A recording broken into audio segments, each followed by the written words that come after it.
Hello everyone, welcome to the second part of this video. ওকে, তো তোমাদের first পার্টে আমি বলেছিলাম অ্যাডজেক্টিভের জেনারেল ভাগ। এই পার্টে বলবো প্রকৃতিগতভাবে অ্যাডজেক্টিভকে কয় ভাগে ভাগ করা যায়। তো প্রকৃতিগতভাবে অ্যাডজেক্টিভ হলো 8 টাইপস। ওকে, 8 ভাগে ভাগ করা যায় অ্যাডজেক্টিভকে। এক নাম্বার ভাগ হলো প্রপার অ্যাডজেক্টিভস।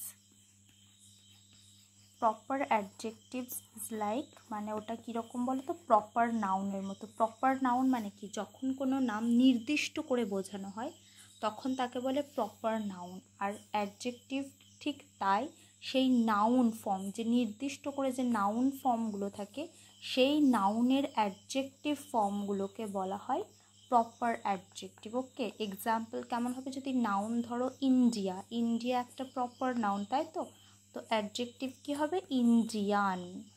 ওকে, তো এই রকম ধরনের অ্যাডজেক্টিভগুলোকে বলা হয় প্রপার অ্যাডজেক্টিভ। আরও হতে পারে চাইনিজ, বেঙ্গলি, তো এই ধরনের যে কোনো অ্যাডজেক্টিভকে বলা হয় প্রপার অ্যাডজেক্টিভ। সেকেন্ড ভাগ হচ্ছে অ্যাডজেক্টিভ অফ কোয়ালিটি। কোয়ালিটি মানে তোমরা জানো যে কোনো জিনিসের গুণগত মান বা দোষ এরকম কিছু বোঝালে তাকে বলা হয় কোয়ালিটি।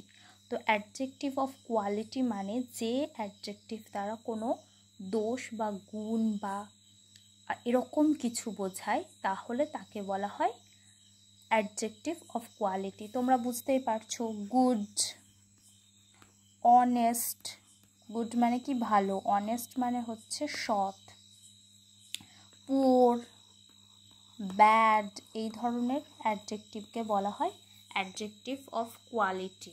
নেক্সট কি, অ্যাডজেক্টিভ অফ কোয়ান্টিটি, যেটা পরিমাণ বোঝানো হয়। কোয়ান্টিটি মানে সবসময় পরিমাণ, তো পরিমাণ যেসব অ্যাডজেক্টিভ দ্বারা বোঝায় তাকে বলা হয় অ্যাডজেক্টিভ অফ কোয়ান্টিটি। যেমন হচ্ছে হিউজ, হিউজ মানে কি অনেক, লার্জ মানে বিশাল, বিগ, তারপর হচ্ছে স্মল, এই ধরনের যে ওয়ার্ডগুলো সেগুলো হচ্ছে অ্যাডজেক্টিভ অফ কোয়ান্টিটি। নেক্সট হচ্ছে 4 নাম্বার ভাগ হচ্ছে নিউমারাল। নিউমার মানে হচ্ছে সংখ্যা। তো নিউমারাল মানে কি সংখ্যাগত যেটা বোঝানো হয় সেটাকে বলে নিউমারাল। যেমন হচ্ছে 1, সাম, ফিউ, 2, 3, এই ধরনের সমস্ত ওয়ার্ড হবে নিউমারাল অ্যাডজেক্টিভ। ওকে, 5 নাম্বার ভাগ হচ্ছে ডেমনস্ট্রেটিভ অ্যাডজেক্টিভ। তো এটার মানে কি, ডেমনস্ট্রেশন মানে কোনো কিছু দেখানো, তাহলে কোনো বিশেষভাবে কোনো কিছুকে যখন দেখানো হয় তখন সেই অ্যাডজেক্টিভকে বলা হয় ডেমনস্ট্রেটিভ অ্যাডজেক্টিভ।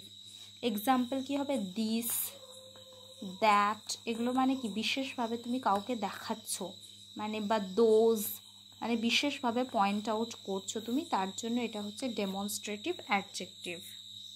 ডিস্ট্রিবিউটিভ অ্যাডজেক্টিভ, যে অ্যাডজেক্টিভ দ্বারা কোনো একাধিক বস্তু বা ব্যক্তিকে পৃথকভাবে তারকে বোঝায়, ঠিক আছে, পৃথকভাবে চিহ্নিত করে, তাকে বলা হয়, পৃথক মানে কি আলাদা, আলাদাভাবে তাকে বোঝানো হয়, তাকে বলা হয় ডিস্ট্রিবিউটিভ অ্যাডজেক্টিভ। এক্সাম্পল কি হবে, এভরি, ইচ, মানে এটাকে পৃথকভাবে বোঝানো হচ্ছে, আইদার, অর, নাইদার, এইসব ধরনের ওয়ার্ডগুলোকে বলা হয় distributive adjective.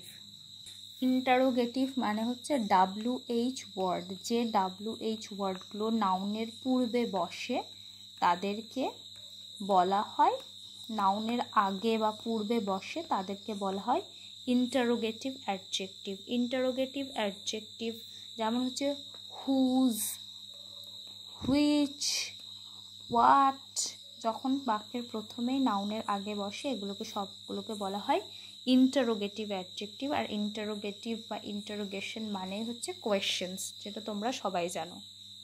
Possessive, last part হচ্ছে পজেসিভ অ্যাডজেক্টিভ, মানে হচ্ছে পজেসিভ মানে অধিকার, অধিকার সূচক বা সমন্বয় সূচক যে অ্যাডজেক্টিভ তাকে বলা হয় ইন্টারোগেটিভ অ্যাডজেক্টিভ। যেমন হচ্ছে মাই, আওয়ার, এগুলো কিন্তু প্রোনাউন তোমরা ভাবতে পারো, কিন্তু কিছু কিছু সেন্টেন্সের ক্ষেত্রে এগুলো অ্যাডজেক্টিভ। যেমন দিস ইজ মাই পেন, এখানে মাইটা হবে পজেসিভ অ্যাডজেক্টিভ। আর যদি বলা হতো দিস পেন ইজ মাইন, তাহলে এটা হয়ে যেত পজেসিভ প্রোনাউন। ঠিক আছে, এটা ক্ষেত্রে হবে পজেসিভ অ্যাডজেক্টিভ, এটার ক্ষেত্রে হবে পজেসিভ প্রোনাউন। এই ডিফারেন্সগুলো তোমাদেরকে মনে রাখতে হবে। তো এই হলো 8টি ভাগ অ্যাডজেক্টিভের। আশা করি তোমরা বুঝতে পেরেছো।